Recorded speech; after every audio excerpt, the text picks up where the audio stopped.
Is there a silver lining to Bitcoin's double-digit losses? Cardano's Charles Hoskinson says he's sorry, and Ethereum developers said what about potential censorship? Here's your Altcoin Buzz news.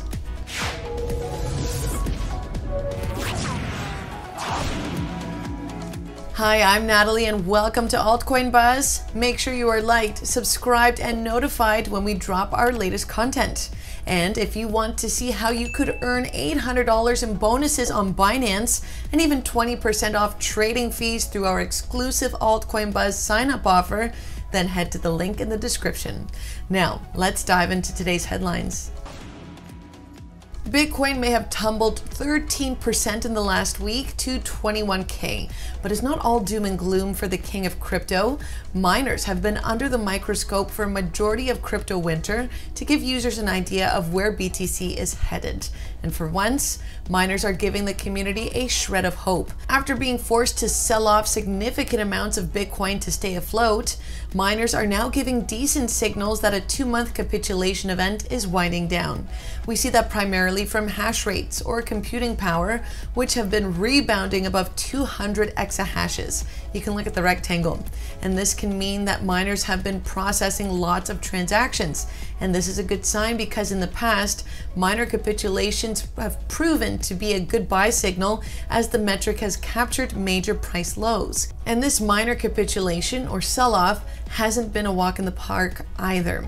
This is considered to be the third longest capitulation of all time at 71 days, and only 2 days shorter than the 2018 event where Bitcoin hit a low of $3,100.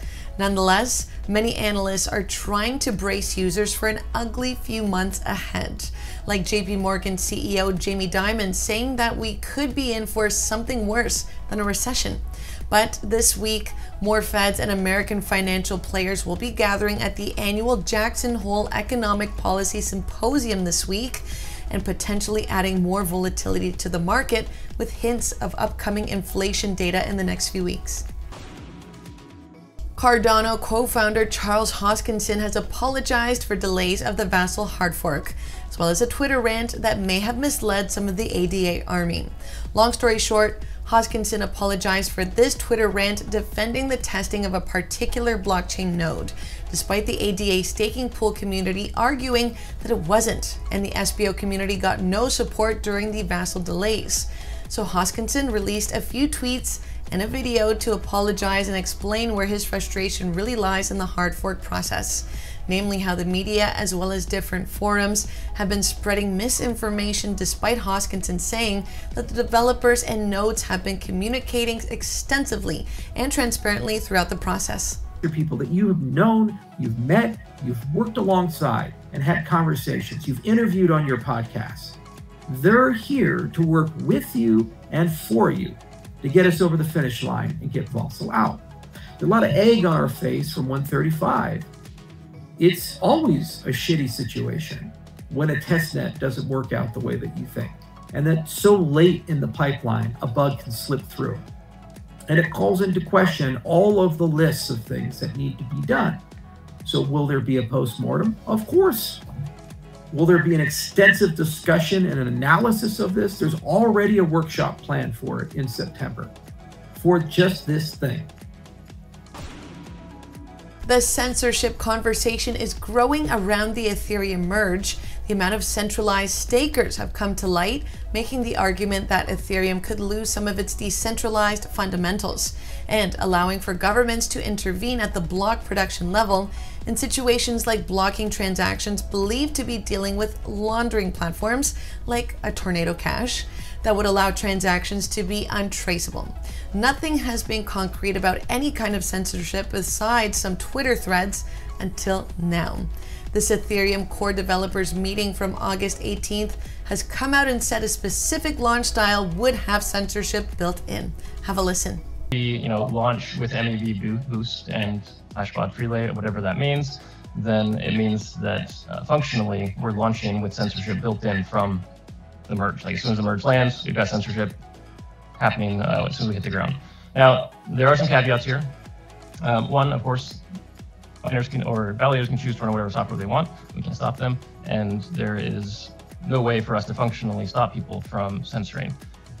Two, Flashbots isn't the only relay builder. There's also Bloxroute. Bloxroute has 2 relays that they've asserted will not be censoring, and they have a 3rd relay that they'll be providing that is not live yet, but they plan on building that will be censoring. And then there's a 3rd-party, Manifold, who claims to be building a relay, but they don't have anything to show for it yet.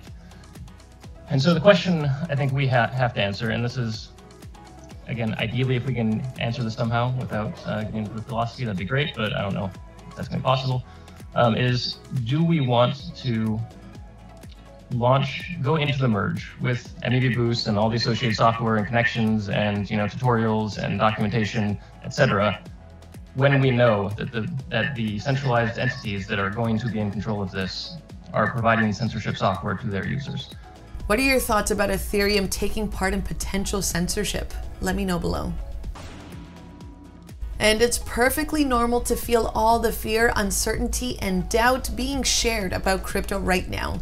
And the amount of multi-million-dollar hacks that we've seen this year isn't helping matters. This year, over $1.4 billion worth of crypto has been robbed.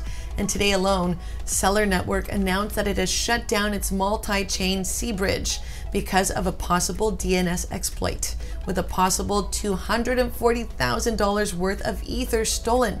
Yikes. But there is some comfort knowing that there is one bridge that's been able to maintain its security, and it's Wanchain. It also happens to be the first cross-chain bridge ever developed, and it's worth getting to know Wanchain and how it can keep your funds protected. Have a look at this video where Maddie will take you through how Wanchain stays secure, on top of what kinds of updates are in the pipeline to fight off attackers. Click the link on the screen and in the description below. That's it for your Altcoin Buzz news update. If you enjoyed this video and want more insights for your crypto investing, please smash the like, subscribe, and notification buttons to get all our latest content. And have a look at the other updates and deep dives on our channel. Here's some videos to get started with. As always, this is not financial advice, and we wish you the best of luck in your crypto ventures. Thanks for watching, and see you next time.